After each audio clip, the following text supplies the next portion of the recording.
There was a genius of the sky, and Io was her name. Oh, E-I-E-O, E-I-E-O, E-I-E-O, and Io was her name. Oh, there has been a huge heel turn on NXT, and if you haven't guessed already, it's Io Bloomin' Shirai. Io Shirai. I'm El Fakador Laurie Blake. This is housemate Simon Longdon. Monitoring the super chats is Randy Andy Datson, and this is the post NXT WrestleRamble review. And yes, Io Shirai, sweetness and light, genius of the sky, Sunbeam herself, turned heel on Candice LeRae. God damn her. Oh, She was one of us. Yeah. So this all came about. This was the finale of this week's NXT. The main event was a steel cage match. The first ever time the NXT Women's Championship has been defended in a steel cage between Shayna Baszler and Io Shirai. And my lord, this was a cracking match. It was really good. It was in a recent spate of WWE moments where we've had quite a few cage matches. This was how to do it properly. Yes. Doors are still a problem. Yeah, the doors are still. We've got to take those off. We've got to take the doors off. They're either a gimmick, yeah, or they're not. But doors are still a problem. But yeah, it was a great match. Well, this made good use of the door. This did make good use of the door. At a point we'll get to later. So this started off really interestingly. I think it was a really well-paced match between the two of them, played to both their strengths brilliantly. The beginning is Baszler comes out. She's wearing MMA gloves. Mauro Ranallo is putting over the fact that he used to comment on all of Baszler's MMA matches, and he's like, she's no stranger to being in the cage. Io Shirai is actually almost more limited by being in the cage because she can't do any of her springboardy stuff. So they really put over the idea that this was Baszler's playground, and if Io wanted to win the championship, she had to try extra hard. Baszler starts the whole thing off with strikes and takedowns, and then just starts flinging Io into the cage walls over and over again for a good, I'm going to say 5 minutes of the match before. Yeah. And then so the flip comes as Baszler sort of posts herself into the cage after charging at Io, and then Io fires up, and this is the same sort of reckless self-endangerment Io Shirai that we've seen recently with the kendo stick and just vicious, ruthless Io Shirai. And those drop kicks were horrifying. Oh, yeah. They were really, really good. Yeah, it was all of this stuff, and then Baszler gets back on top, and it just became this sort of. There was a point where she punches Io in the heart. Yeah. And I thought out of a match where there was these amazing high spots, there's all this brutality. That was probably the most brutal thing in the match. Baszler just goes boom. Yeah, just rabbit punch in the heart. Dull thud. That was horrible. She has quite a few with those big heavy gloves. She had quite a few just wild swinging punches that actually sounded really painful and really big, and got quite a big pop from the crowd just because it was like getting hit with a bat. Yeah, she just swung over and doosh like that. Really good. I absolutely love this match, and so it built to the kind of the middle crescendo. I would say there was this point where Io she downed Baszler. She was climbing up the turnbuckle, up the cage. Baszler jumps up, drags her down, and then she's standing on top of the turnbuckle. Io Shirai nips up, second rope, huge German suplex. Baszler's down. Io starts crawling. She's going for the cage door. The referee opens it because doors. That's how the doors work in cage matches nowadays. Duke and Shafir run down. Yes. The interference. And they close the cage door, locking Io out. And this is where the match. We say lock. Very much could have just gone like this. Very much, pushing her out. So they basically, they down the referee on the outside. So Duke and Shafir are now in control of the door. If Io Shirai wants to get out, she has to go through Duke and Shafir, and they aren't letting that happen. So she decides she's going to climb over. Candice LeRae runs down, takes down. I think Shafir was the one climbing up, drags her off. Duke gets into the ring to try and help Baszler up. Candice does this crazy crossbody dive from the top, nailing Duke in the midsection. Then Baszler gets back up and knocks Candice down. So Io goes, moonsault. Yeah, why not? One moonsault for you, madame. But it was great as well because in the commentary, Mauro Ranallo had really kind of put over the Genius of the Sky thing. So there's her one moment she got to do her thing. It was like full Io control moment. Yeah. Does the big moonsault, and it was really well. But it's interesting as well because this is the Genius of the Sky move that is actually the this is the stupidest thing she does in this match. This is what costs her the match because she could have just climbed down. Yeah, it always reminds me when the Hardys sort of one of their big breakups happened because Jeff decided to turn around and do that off the cage. Like, there's always quite an odd moment when you have someone whose whole thing is we definitely want to see you jump off the top of that big thing. But then the problem with the cage match is that it never makes sense to jump off the big thing. But they got away with it though. So I think here there could be a reason why, and I think it plays into the finale. So we'll go through the rest of the match first and then come back to this point. So from there, Io basically starts crawling to the door, and there's this brilliant moment of like everyone's downed, everyone's taken as much punishment as they can take, and it's just Baszler and Io Shirai crawling to the door and dragging each other over each other's bodies, pulling each other back. And it gets to this point where Io's hanging out the ring and Baszler locks in a Kirifuda clutch over the ropes. And Shirai's fading. She grabs the cage door and she starts slamming it into Baszler's head.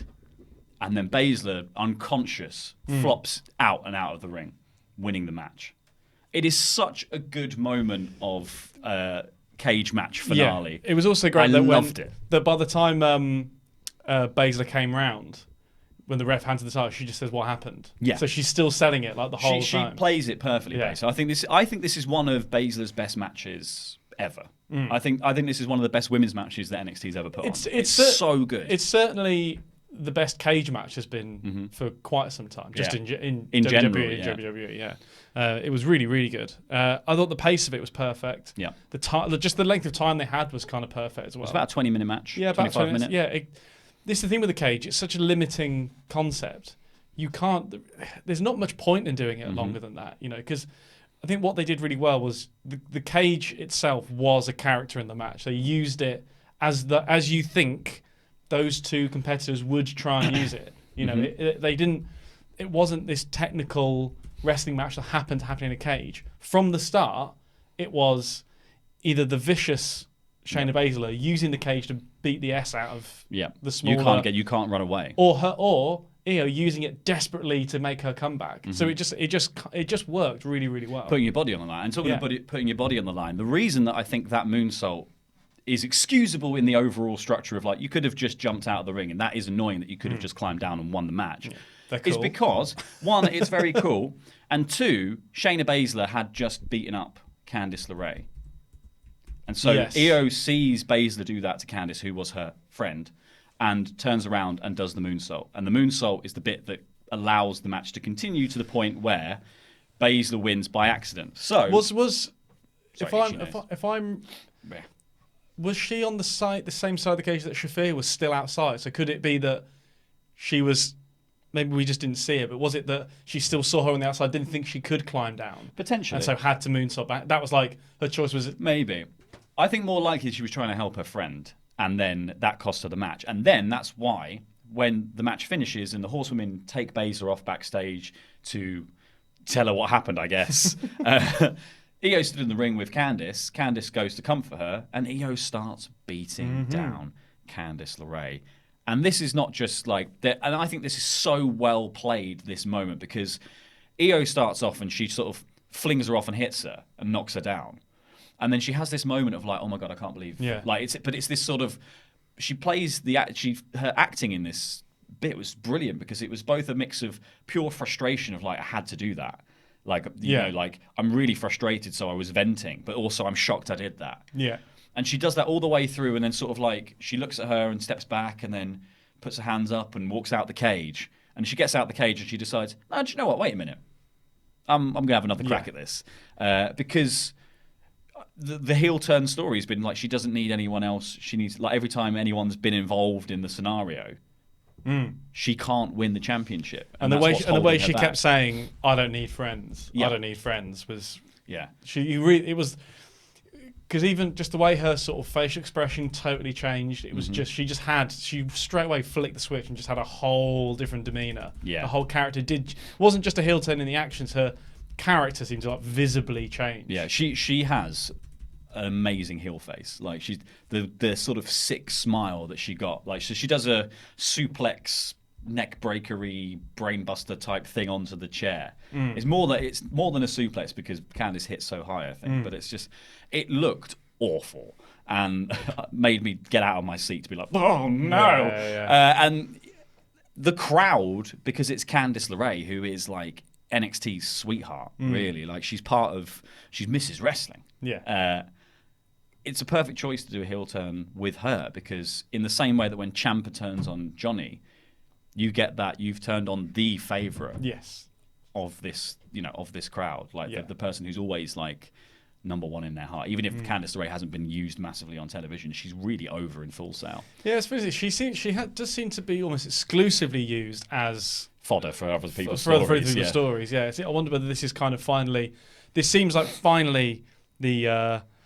I guess the culmination of the stories that need to be tied up to let her actually have a real feud. Yes, because clearly Shayna must be on her way up now. Yeah, I think part of the process here is that maybe Io and Candice begin to feud. Does this become a triple threat situation? And it becomes a triple threat situation, or Io wins the title and Candice comes after it in a sort of revenge scenario. Yeah. I think that there's definitely something there now to sort of elevate those two to be the top two women in the division.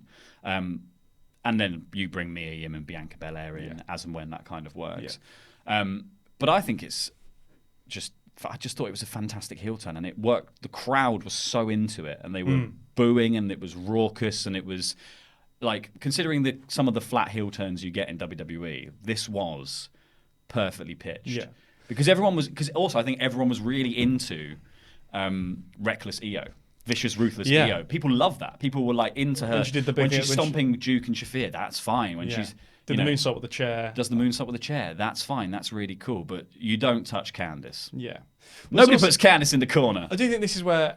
Nobody puts Baby in the Candice? I don't know. But this is where I think the crowd in NXT has actually... Because I think when you try and do those turns...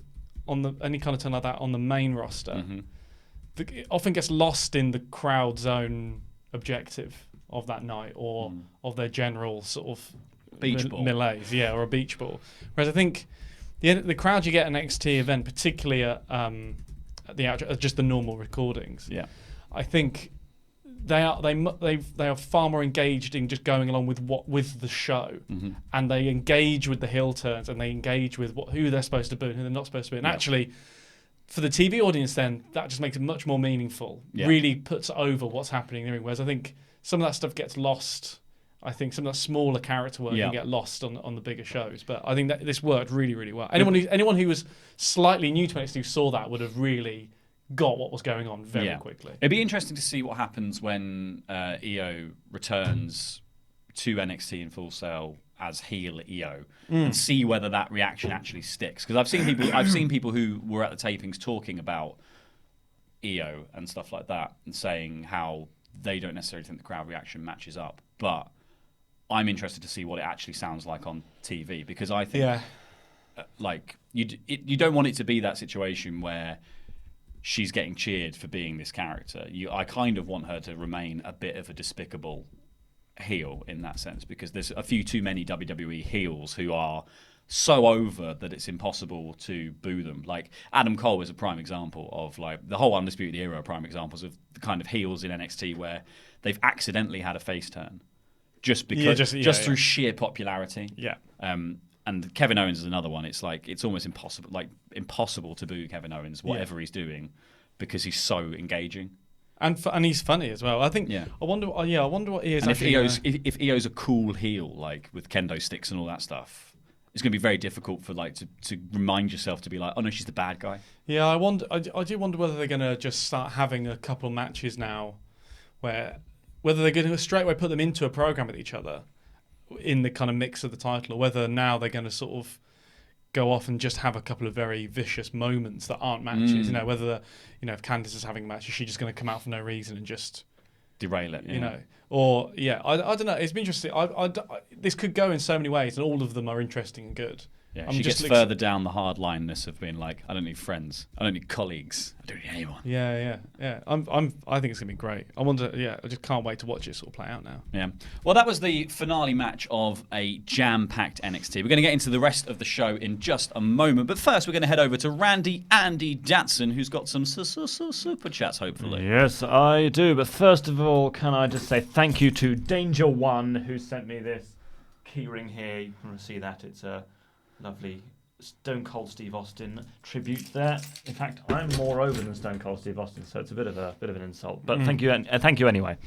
Absolutely nice. And can everyone please stop super chatting to say that Paul Heyman and Eric Bischoff have become the executive directors of Raw and SmackDown? We know that now. And it will be up on WrestleTalk.com very, very soon. So go and look at it there.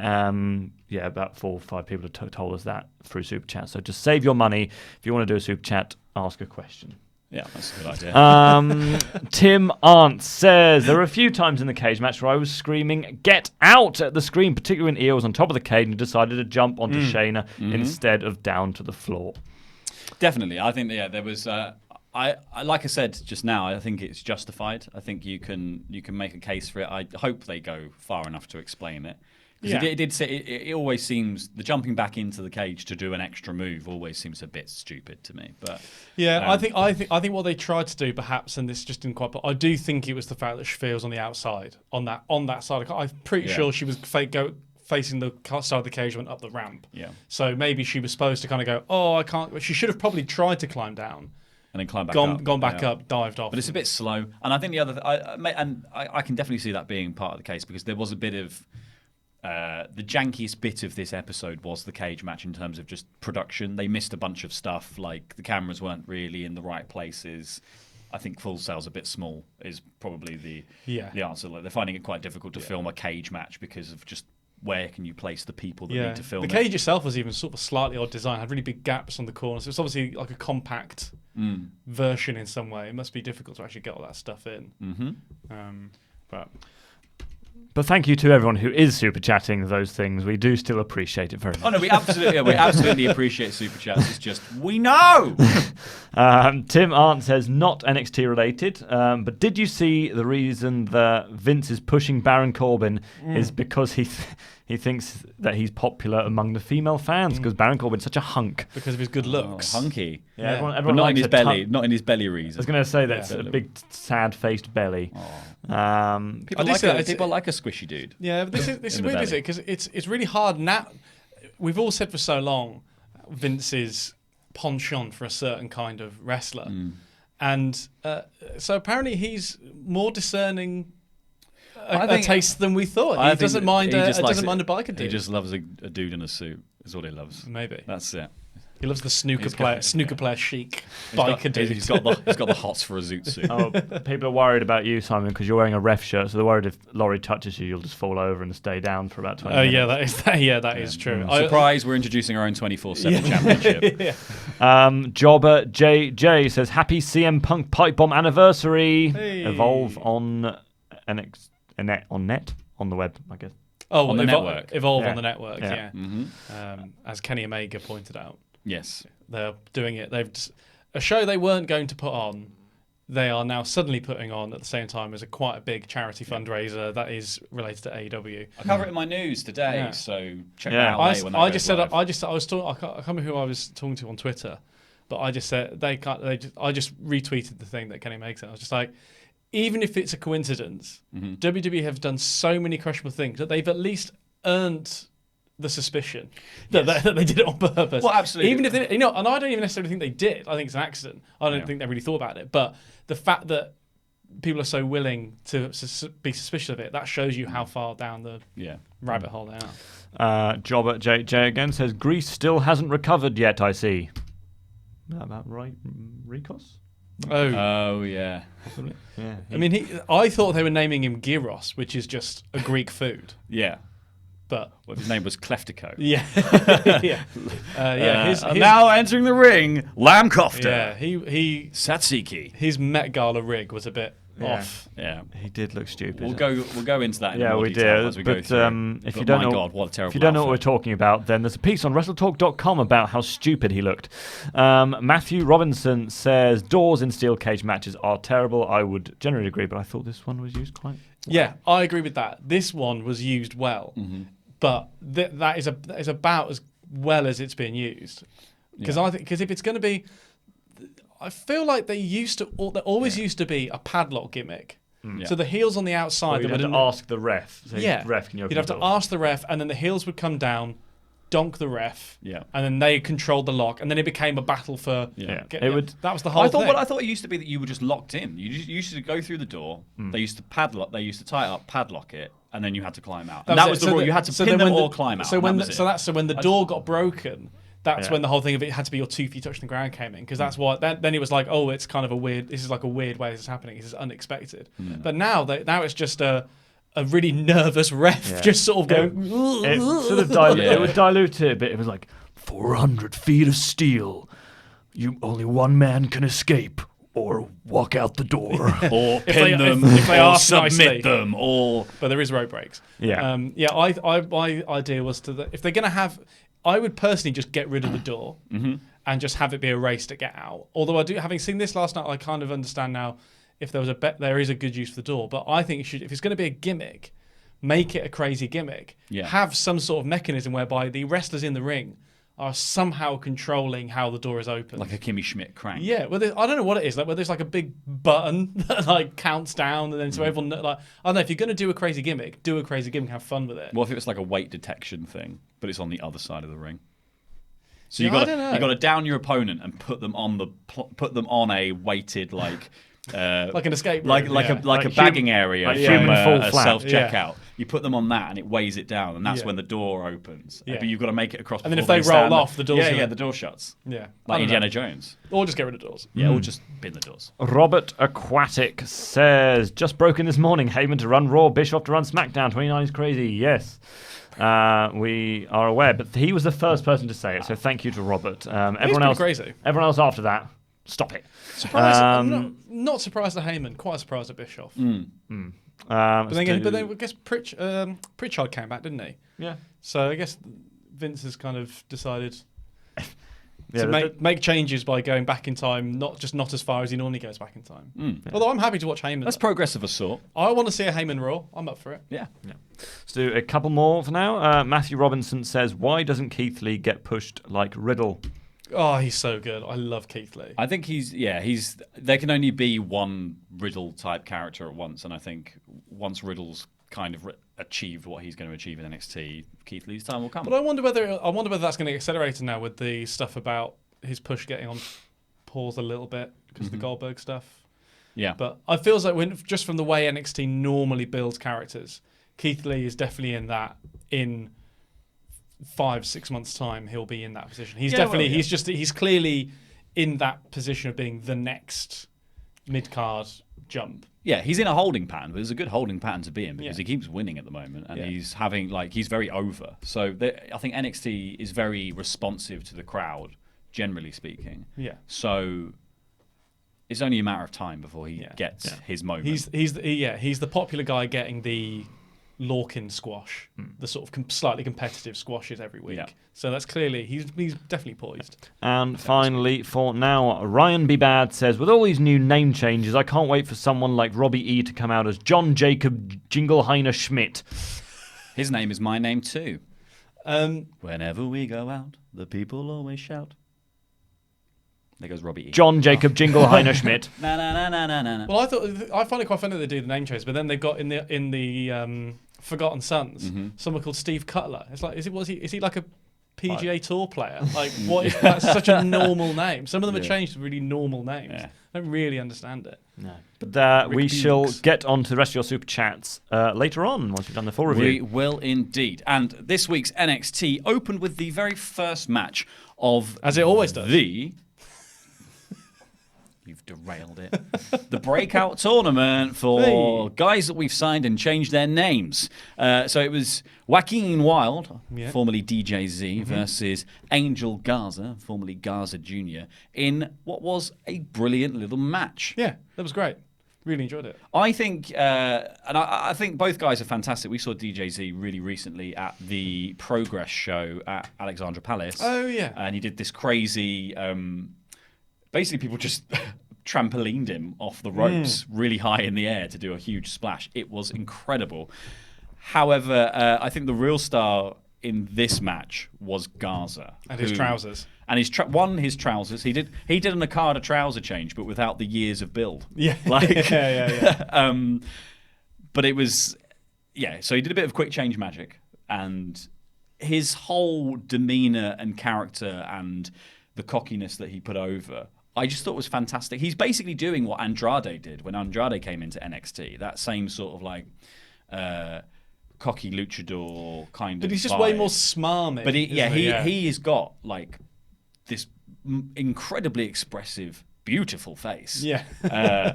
And like all this sort of, he's like a Pixar character of a Mexican wrestler. Like, to me, that's kind of what it. What did he say? What was his little bit? He said he's like the face of an angel, and or whatever. He has this little sort of phrase. He's got a rocking bod. Yeah. Well, there's some ladies in the comments getting very excited about his bottom. So. He kind of had this. This is genuinely not meant to be an insult, but it was sort of like it was somewhere between Andrade Del Rio and Matt Striker. Do you know what I mean? No, I don't know what you mean.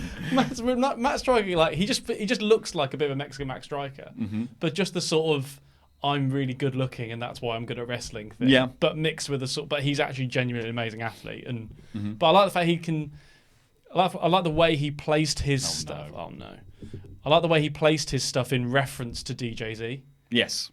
Rather than, I think it's difficult in the for some of the guys who go to NXT to try and be a heel because everyone does such exciting moves now. Yeah. It is hard to be a heel. So I think he seems like he just gets it straight away about where his character is and what it is. And but it wasn't that sort of thing of where like I think a lot of the brilliance of this tournament, I think, is that a lot of debuts on NXT are very much based around one person going over the other person, and that other person will be a complete unknown in terms of like you just know that they're the jobber, and then that means when heels are there, they tend to do like very basic heel stuff, but they also tend to be the ones just giving a beat down. Whereas here, all of Garza's stuff was, like you said, in reference to what DJZ was doing. It was all responsive, like dodging of amazing moves, taking amazing moves, but getting up and doing something brilliant with it. And his flamboyance, I think, just really sold me on his character, because I've seen DJZ before or Joaquin Wilde, and like, I've not really seen much of Garza. So like it's I like the and he did the Garza strip. Oh, is that what is that what you're calling it? That's what I'm calling it, the Garza strip. Wow, it's wildly inappropriate. I like the fact that there was twice where DJZ just went for sort of Hurricane Rana and stuff, and just twice Garza just sort of just planted him straight back down. So it's like you got the best of he's very athletic and he's snide and they seemed like they had really good chemistry. It makes me really excited for the rest of this tournament as well, this match, because these two guys, like you said, had amazing chemistry. They both came in with just moves that you don't see very often in NXT. Like Wilde hits a tope from the apron through the ropes to the other corner, which is just incredible. He does this amazing springboard. He puts his legs drag sort of crisscross. And he does like this mental thing. Garza's finisher is like a butterfly stunner, but it's basically like a sit-out powerbomb DDT. Strange, very, but like it was just all stuff that was like, this is really cool and like inventive and fun. DJZ's jawbreaker is wicked. That was the one. Yeah, the push up off a chest, and then that was just very, very cool. Yeah. But I just think it's basically what we're getting, and what we're going to get for the next few weeks is a mini cruiserweight classic that just plays out in NXT with obviously Jonah Rock thrown in there to throw off the cruiserweightness. But it's really exciting times in NXT, because these are all like massive talents that they've brought in who we haven't seen yet, and if the other debut matches are like this, it's just going to be phenomenal. It's going to be one of the best tournaments that NXT's ever put on, I think. So that was that, and then next we had a Kushida promo where he was saying that he's in an interesting position because he could have opponents from NXT, Raw, SmackDown, and 205 Live. He's really excited that everyone is here. Was that a reference to the wildcard wrestlers in the world? I don't think so. I think that was just a reference to people will turn up for Kushida, I think. Yeah. Drew Gulak keeps coming back because he's that's got a taste of Kushida. Kushida's wicked. Just a big fan. Yeah. It was a great little promo. Puts over another excellent acquisition for NXT, who's proven himself already to have amazing matches, and I can't wait to see, as long as they don't do a 5-week who's going to knock on my door promo. Yeah, it was funny how this was nearly that, but they got away with it. yeah, hopefully someone just turns up in the next couple of weeks who's really good. Yeah, and they have a really great match. We then got a backstage interview after Damian Priest after he had his match with Raul Mendoza. Not much to say here. He just said that he's, unlike the rest of the stars in NXT, he's going to live forever. But boy, howdy, what a voice! He's got a rich, creamy voice. He really does. Creamy. I just wish he was still called Punishment Martinez. It's just a better name. It's a better name. Damian Priest is very Las Vegas. It's very WWE ECW. It's very mid 2000s sort of vibe, I think. Yeah. Like if this was 6 years ago, he would be a vampire. I think. You think? Yeah, 100%. Twilight one or Edge and Christian. The Brood. Twilight. Little Twilight vampire. No Brood. We then got a fantastic little match between the Street Profits and the Forgotten Sons, which started with the Street Profits coming out and having a party. And this is the first time that we've seen the Street Profits with the titles in Full Sail. They've been outside and jockeyed with the crowd, but this is their first match back as champions. Thank you, Andy Datson. Shut up, Randy.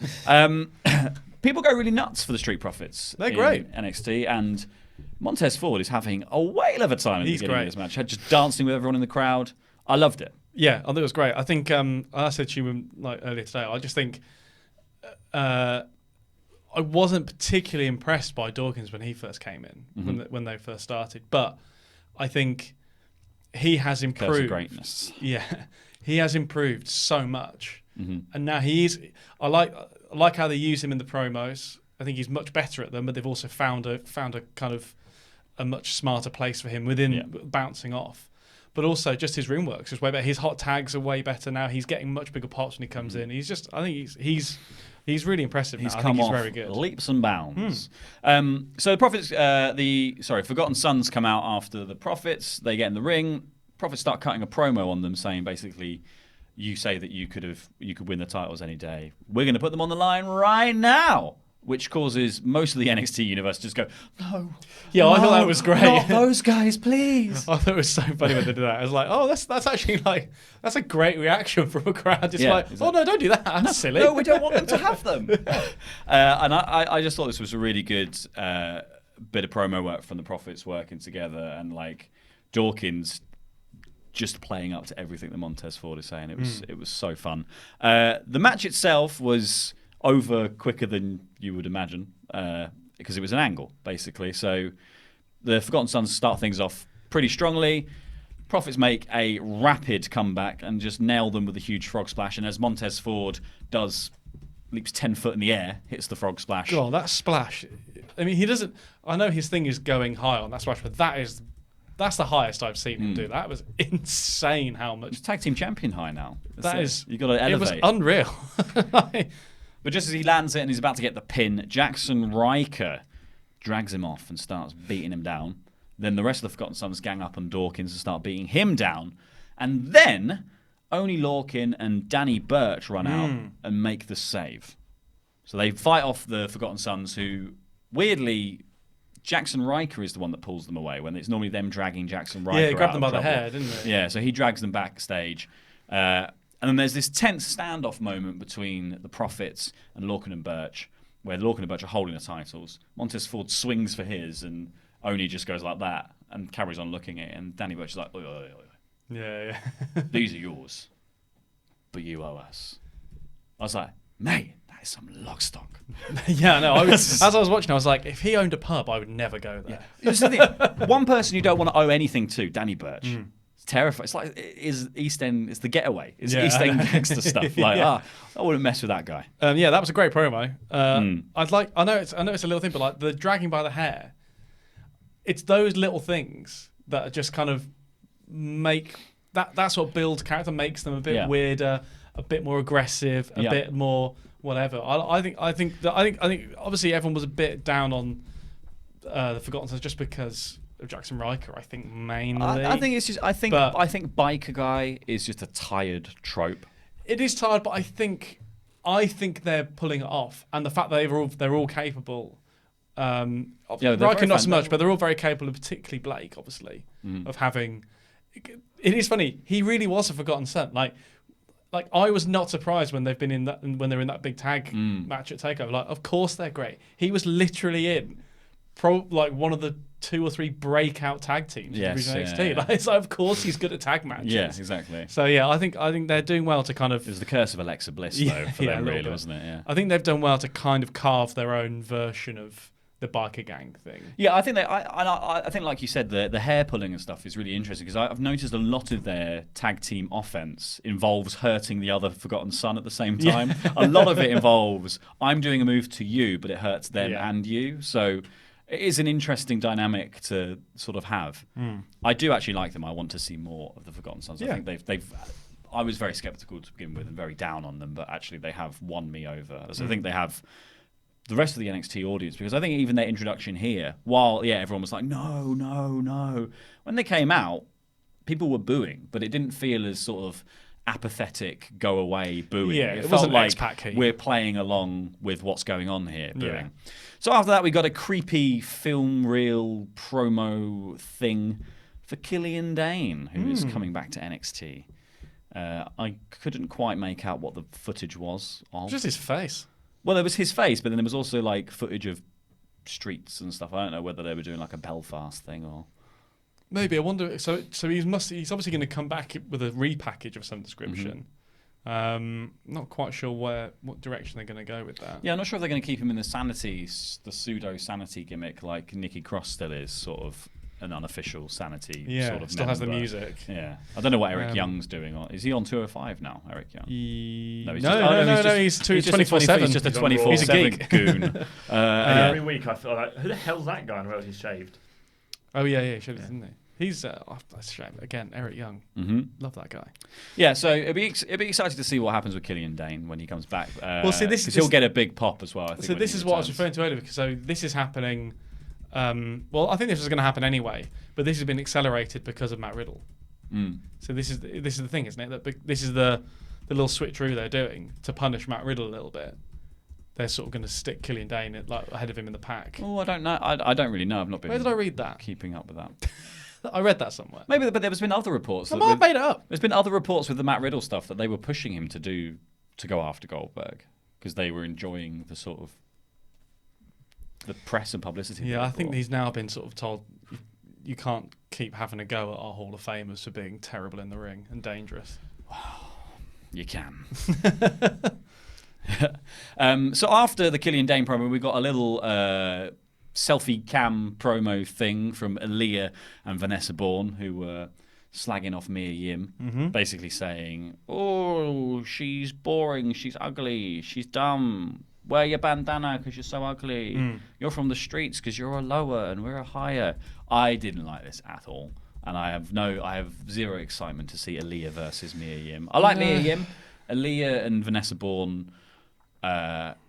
When they first came together, I thought there was potential there, and I think they've very quickly fallen into lazy female heel stuff, and it's dull.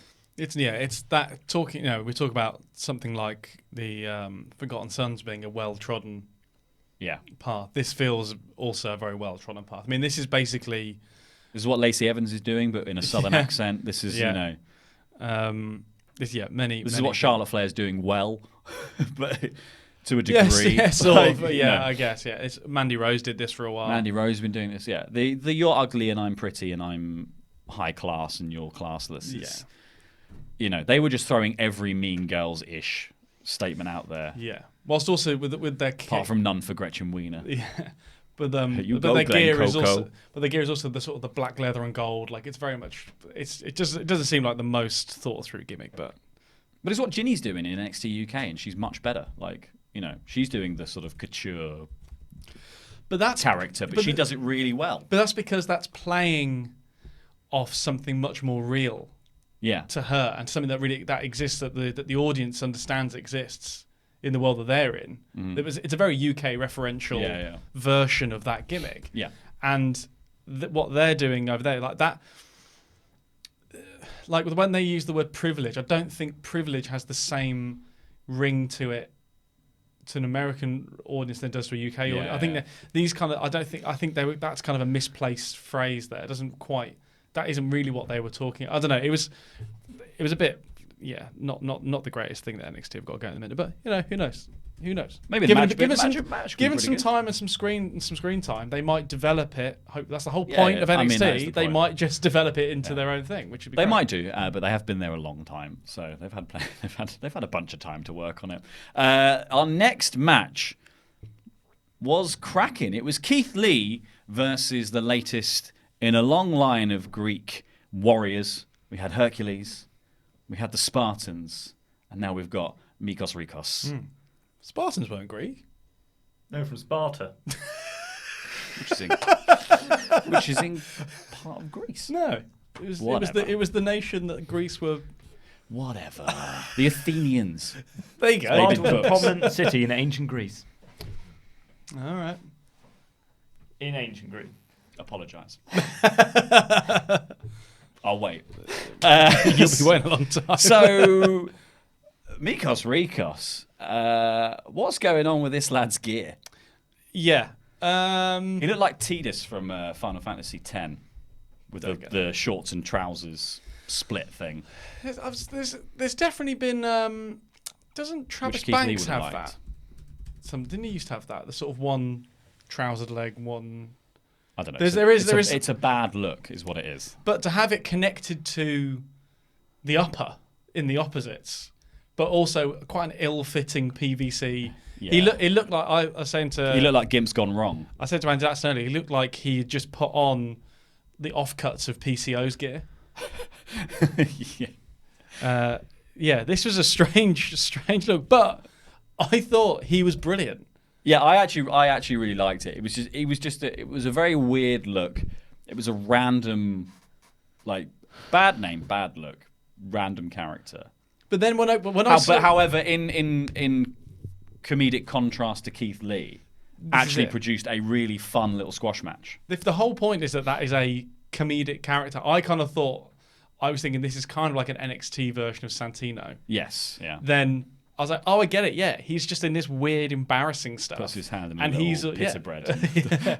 But he was just. I just thought the way his facials were great. He managed to be sort of. It felt like a modern NXT version of Santino, where he was clearly a good wrestler, had offense, but it was comedic and it was awkward. I thought it was actually really entertaining. It played lovely off Keith Lee here because the match was over within 40 seconds. Keith Lee comes out and he gets the bask in his glory chant. Is Keith Lee just doing Bobby Roode? I don't think so. Because he's doing the sort of the way he puts his hands up and stuff like it's, and the face sort of. I think Keith Lee's better than Bobby Roode. He's always done that as well, and he has always done that. I know, but they are, but like. I think it's just parallel. The glory sort of link seems relevant. I think Bobby Roode's basking. Bobby Roode was sort of basking in the adulation, and I think Keith Lee is letting people bask in his glory. I don't know. Maybe that's too subtle for a wrestling gimmick. Maybe that's overthinking it. But I just think people just like Keith Lee, and I think it's just it's basking his glory, basking my glory is just a really fun phrase. The song is fun, people are into it. So Keith Lee starts conducting the crowds, and that's when Mikos Rikos tries to stop him and pull his arms down, but he's too weak and he can't. If Keith Lee had blocked my clothesline like he did to Mikos, whatever he's called, that would have smashed my arm into a million tiny pieces.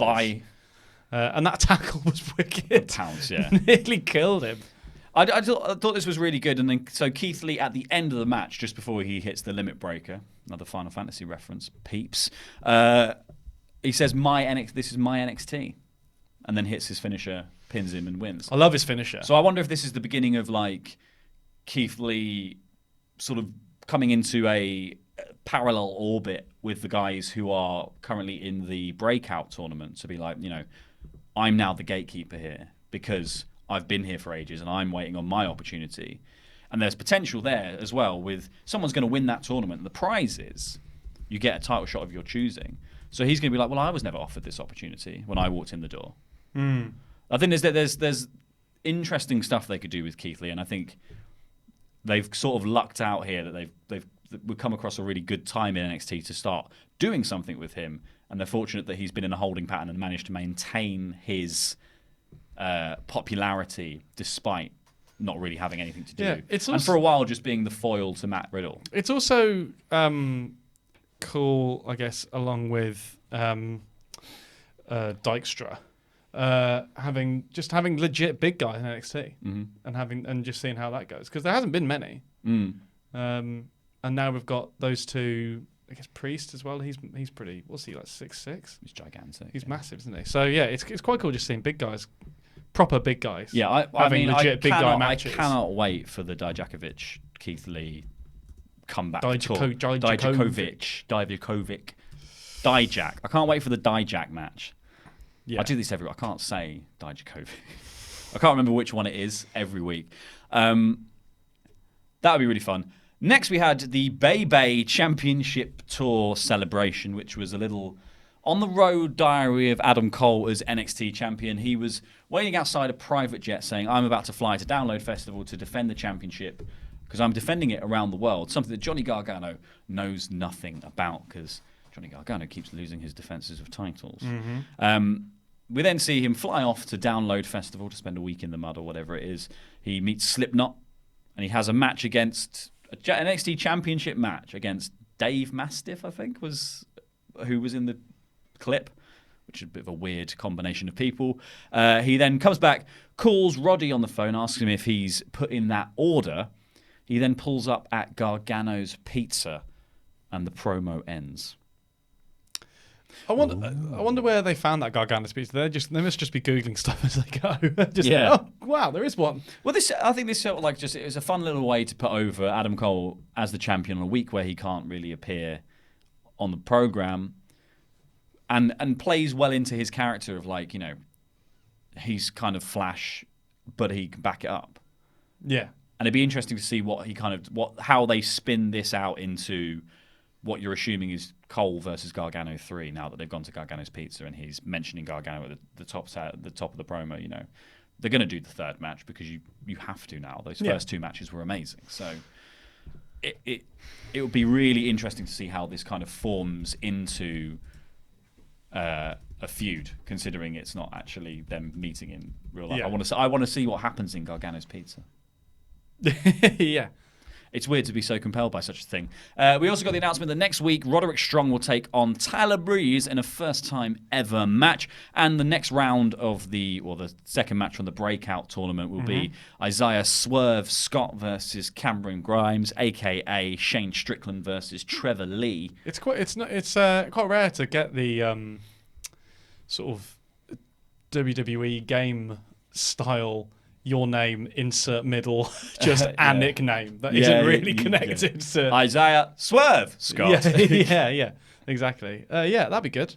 I think that'd be Cameron fantastic. Grimes. Yeah, it'd be really interesting to see if the tournament continues apace, and how that kind of plays out. Because I think when NXT does tournaments, it really does them really, really well. Yeah, definitely. And they're all insanely talented, experienced wrestlers. Exactly. So. And what a way to debut them and put them over when, we have previously been complaining that they've got all this talent and sometimes they don't know what to do with it. Keith Lee being a perfect example.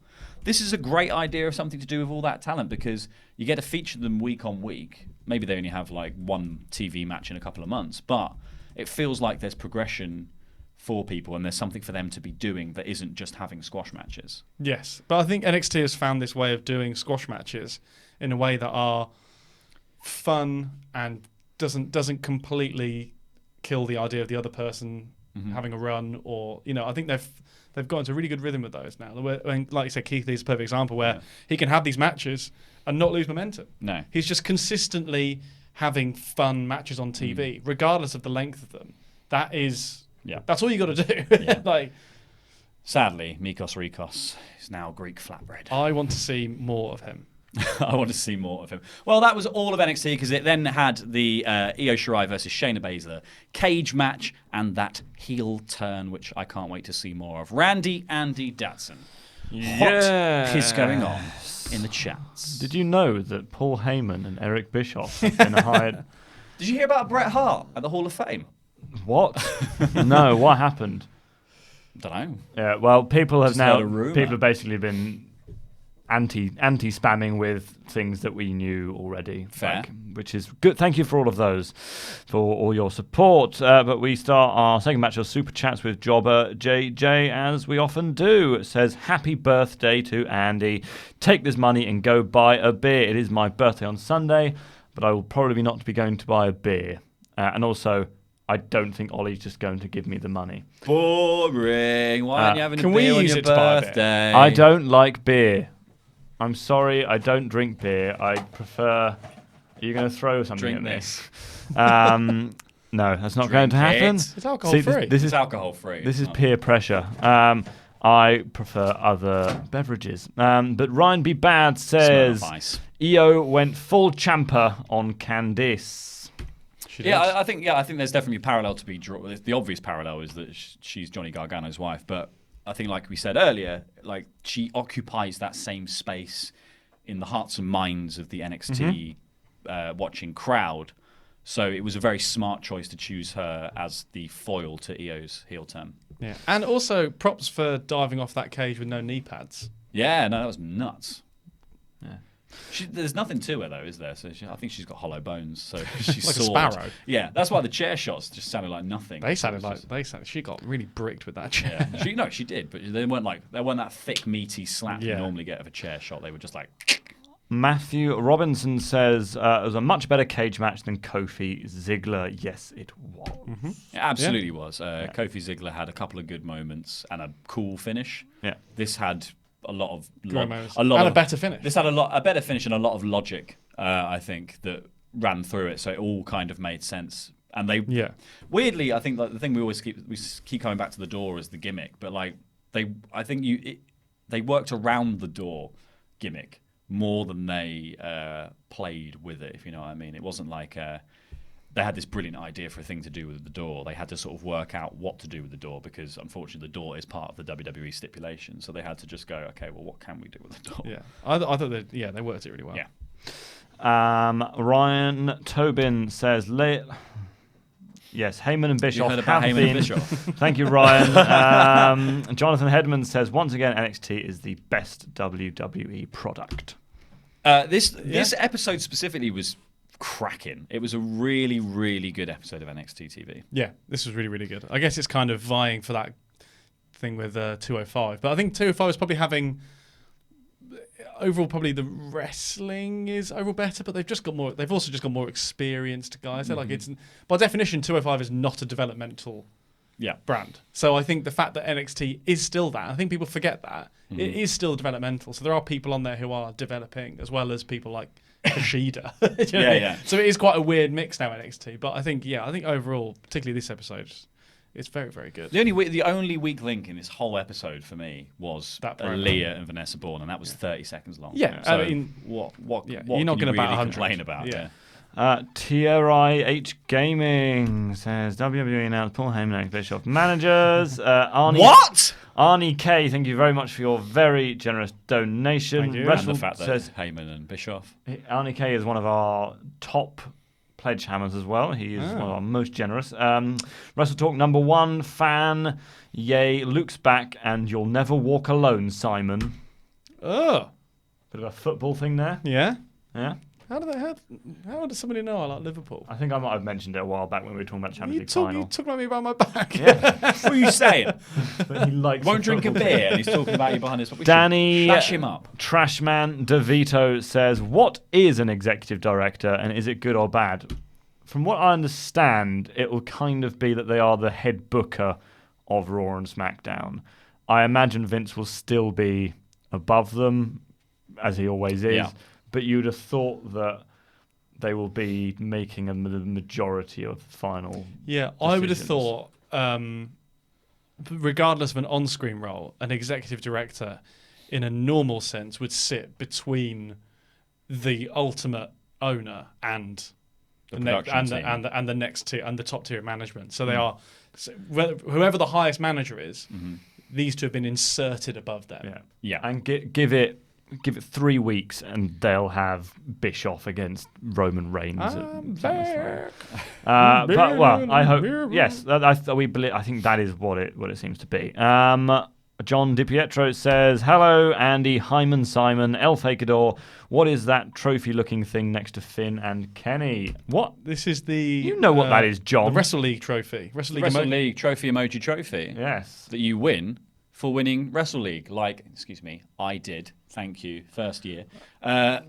We're now currently in the midst of Wrestle League, which is available to our Patreons. So if you want to get involved, losing. become a patron, and you can join in the Wrestle League where we predict the outcomes of all the pay-per-views. And we're doing it from doing Wrestle. Fighter Fest. We've done it from WrestleMania, and we're going through to SummerSlam. At the moment, we are predicting for Fighter Fest, which is this Saturday. So do get on Patreon and do that. You can start now, even if you just want to start now. It doesn't really matter. You probably still catch up with Simon. You try and beat Simon week on week. Very easy to do. He often forgets to predict. Tim Arndt says that Keith Lee match was shorter than Laurie's hair. I don't know. My hair's getting pretty long. Yeah, it's the longest it's been for a while. You see Pete and Luke on the stream yesterday. It was like the Spider-Man meme. ILZ77 says, "Do you think War Games will be Undisputed Era versus Imperium?" Oh, that would be fun. That would be amazing. That would be awesome. I think my guess for War Games is more that it'll be a clean sweep from Undisputed Era at some point, and it might be a. You predicted that for the last. I know, but I just want it. I all want the it to happen. they'll get all the belts and then put them all on the line in a War Games I want it match. an all or nothing War Games match. Well, I guess they're doing. Well, it'd be weird. It's for a company that is known for repeating themselves. There is a winner takes all match coming up at Extreme Rules. Yeah. So I guess if that's the kind of vogue booking of the moment, it seems it might probable. be, yeah. I think that would be a really fun thing to do because it also frees up the rest of the card to have just cool feuds that aren't about a belt and it's not about who's in line for the next shot or whatever. It's a good time to sort of just when you've got this big show dominating match like the War Games match is, because it takes up an hour of time, you can just do a bunch of stuff with some of the younger guys having crazy cool matches that aren't for belts. And then you have you can just stick 8 of your top guys in one big finale match at the end of the show. Yeah. And you don't have to fly Pete Dunne over. Yes. Arnie K again says, "You'll never walk alone to Randy as well, even if he insulted me." And I asked him what that meant, and I'll tell you what it meant later on. I think it meant that you insulted him. 75 Sky Lot. Christ. Someone just brained his knee on the chair. 75 Sky Lot of Mexican says, Hey guys, Eric Bischoff is back. Yes, he is. Pizza Slice says, "Would a Survivor Series 5-on-5 elimination gauntlet match be interesting? Fresh reboot of the 10-man tag like Squad Strike on SSB Ultimate." I don't know what that means. Well, I think. Well, we were I think in the Ramble they were talking about the other Ramble they were talking about Survivor Series, and I think. Sorry. Jesus. They were. Hay fever. Shut up, Laurie. It would be. No, you sharp. It would be cool to if they get rid of the if they actually officially get rid of the brand split, to have a fresh reboot of the Survivor Series in the sense that it's just two coincidental groups of people who find reason to join forces and then have a great big Survivor Series match.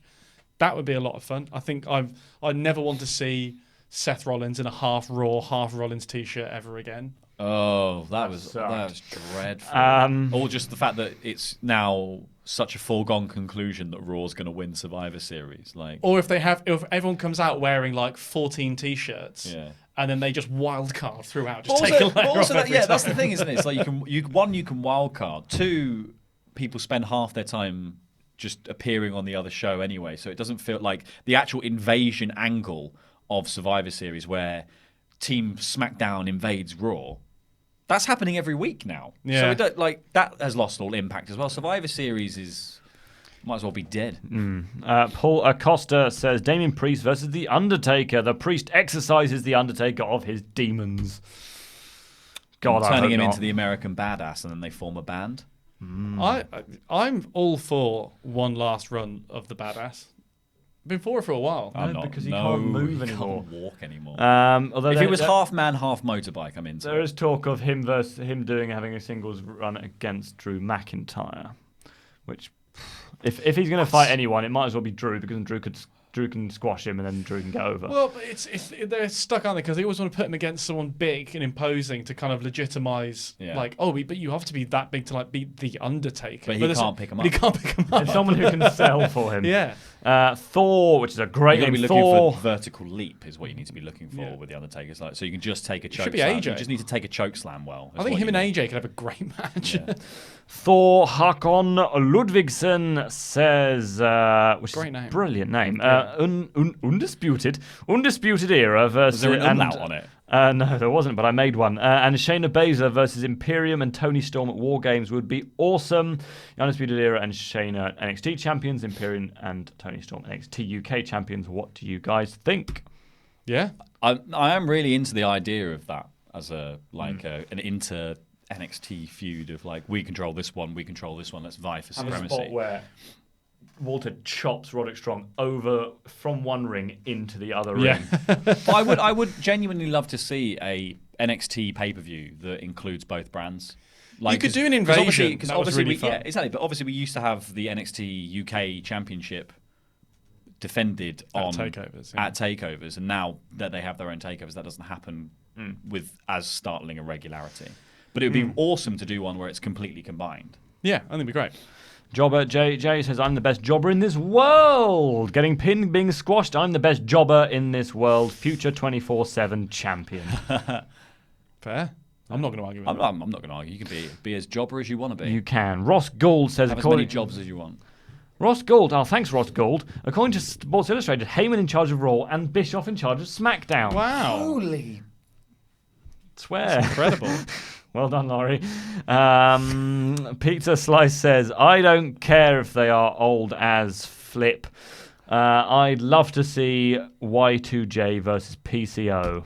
Yeah. Yeah. Please. I think legit both guys are great. Like I don't think they've missed too many steps nowadays. Like, Age is but a number. yeah, but I think Jericho's adjusted his style. On the PCO's top end. What's a butter number? yeah. PCO's insane enough to just be like, yeah, you can just chuck me out of the ring. It's fine. That Yeah. that power bomb to the outside at the Ring of Honor NJPW show. Oh. Yeah. It's great. Don't worry, I'll just take it on my back. Kyle Steffen says, I think Keith Lee versus Killian Dain would be sick.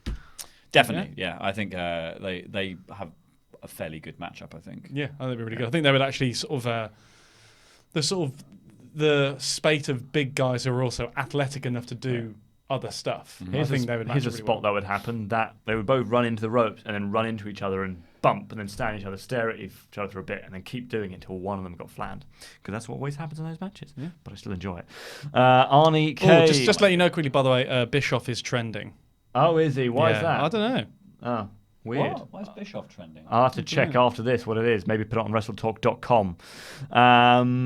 Bishop, something about Bishop. And actually, Tyler Breeze tweeted saying, "Oh, wish they would look into the future rather than the past." And we did a little piece about it, and he had a go at us for taking his words. Taking his words that he put out into the universe. Yes. Sorry, Tyler. Sauce Breeze. But Arnie has now explained why I insulted him. It's because I said I don't like Norwegian people because I'm Swedish. Are you Swedish? I'm half Swedish, yes.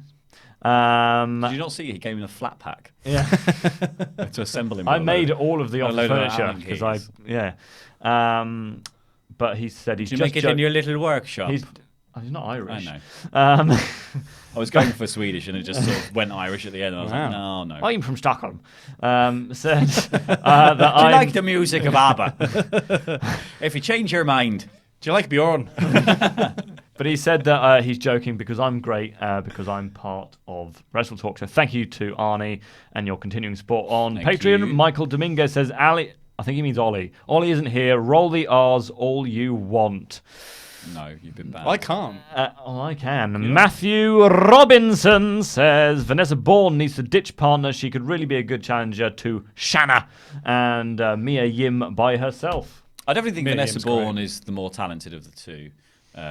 But they clearly had no real designs on what to do with either of them, so they just went, tag team. Yeah, yeah. Tag You guys team. work it out. Yeah. It almost, Matthew Robinson again says, it almost sounds like WWE fans are saying wrestling is boring when they say, I think you've misread it here, bash in my glory. Bash in my glory. I said this. Yeah, it does I look said like this bash too. in my When I was glory. watching it, just the font doesn't say Bask, it says Bash. Bash in his glory. Which is something completely different. Bucky the Ace Ventura says, do the NXT titles feel more... That is an interesting way of spelling prestigious. Just than if you know Raw what it and is, just SmackDown. read it, Andy Datson. SmackDown, is it? Are they more prestigious than SmackDown? I don't And think they're Raw. more prestigious, but they are much better booked. I think. And you understand as an audience member that they are the most important things to the wrestlers. I think consistency across the titles is important. I think. I don't necessarily think the NXT Championship is more prestigious than the WWE Championship. However, the North American title is probably more prestigious than the Intercontinental title. The tag belts are probably more prestigious than the tag belts because there is the feeling across the board with all the NXT titles that they managed to make not just the top one feel important. There is a reason everyone wants all the other ones as well. Yeah, I think it's hard, isn't it? It's hard to Because all the other on the main roster, the other belts are forgotten. They can only do about one belt feud at a time. So. Yeah, I think it's hard, isn't it? Because I think the Intercontinental in the United States, particularly the Intercontinental, they still maintain the lineage of those belts. The Universal and WWE don't. The WWE does in a way. Universal definitely doesn't. Yeah. So I think prestigious is a difficult way to place the belts because to me the Intercontinental is probably the most prestigious in many ways. Yeah. So it's hard to sort of say, but I think in terms of just how are the belts booked on this show, when you watch NXT, you know that the prize, the reason they're all there as wrestlers is to win those titles. Yeah. And when they have those titles, they will move the earth to ensure that they maintain them. So that makes you believe that their characters want these titles and that they matter. But it's also indicative. indicative of like you're going to get TV time, which apparently it isn't for the other titles on the main roster. Like where is Finn Balor? He's wrestling dark matches. Well, I know. Against Shinsuke Nakamura. Tomo says, did you know that Seth Rollins and Becky Lynch are a couple? No. Whoa. Yeah, no. Have they done anything on that? They put it on. Have they done anything on Raw with that? Is it just secret still? Yeah. Is this kayfabe though? Is this? Maybe. It's not like real. Is Seth Rollins going out with Will work. Ospreay? I don't know. Are Eric Bischoff and Paul Heyman a couple? Yes. That's why they're doing it because they Couple wanna of keep, exec they wanna keep them on the directs. same- Yeah, they're doing like a Montagues and Capulets thing. They want to keep them on the same thing. Yeah. Michael Dominguez says, would you like to see Bray's puppets pop up on NXT? Yes. Very much so. No, I don't think I would. Why not? Because They could beat Rikos with him. they've got to. You sort of. I think that's fine once you've established what they are. Yeah. And I think once. Eventually. I think it'd be fun, depending on how they're going to use them. It'd be fun if they are just kind of popping up all the time around the place. It would be cool to have them do that. But I think I want to see Bray first before we start having too much fun with puppets. Yeah. Can we see Bray Wyatt first? Well, I think there's a degree to which the puppets are now the next placeholder while we still work out what we're actually doing with Bray Wyatt. Yeah. You know, the puppets are now.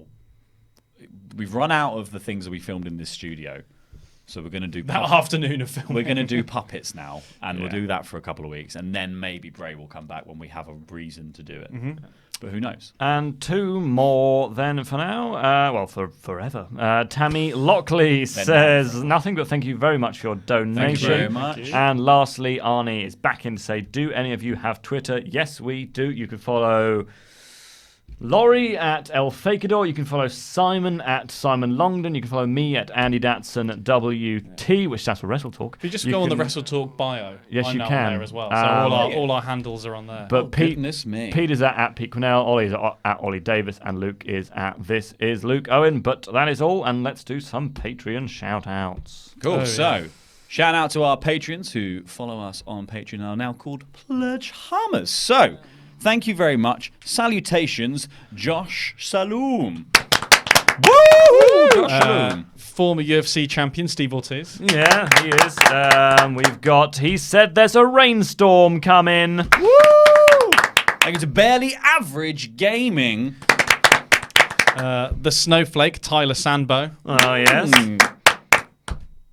You not going to do that one? Oh, yeah. The Dijon Mustard. I like that one. That's a really good one. Don't have a Shane Cowley, man. That's good. Hey, that's a new one. I like this one. David Trapped Windmeyer. Yeah, that was one of mine. Sayonara, Kane Grant. Woo! Nice. Charlie, drink it in, Z-Man. And, that was still on me. Sorry about that, but well done, everyone. Well, Randy. Well, thank you for watching. That is all we have time for on this edition of the NXT Review WrestleRamble. Please click the videos that have appeared on the desk now to watch more awesome Wrestle Talk content. I ran out of breath. Click the buttons that are here to subscribe to the channel if you haven't already and to become a Patreon, and you can get a shout out like we just did too. I have been ElFakador Laurie Blake. This has been housemate Simon London. Manning the super chat was Andy Datson from WrestleTalk.com, and that was Rambling. E-I-E-I-E-I-O.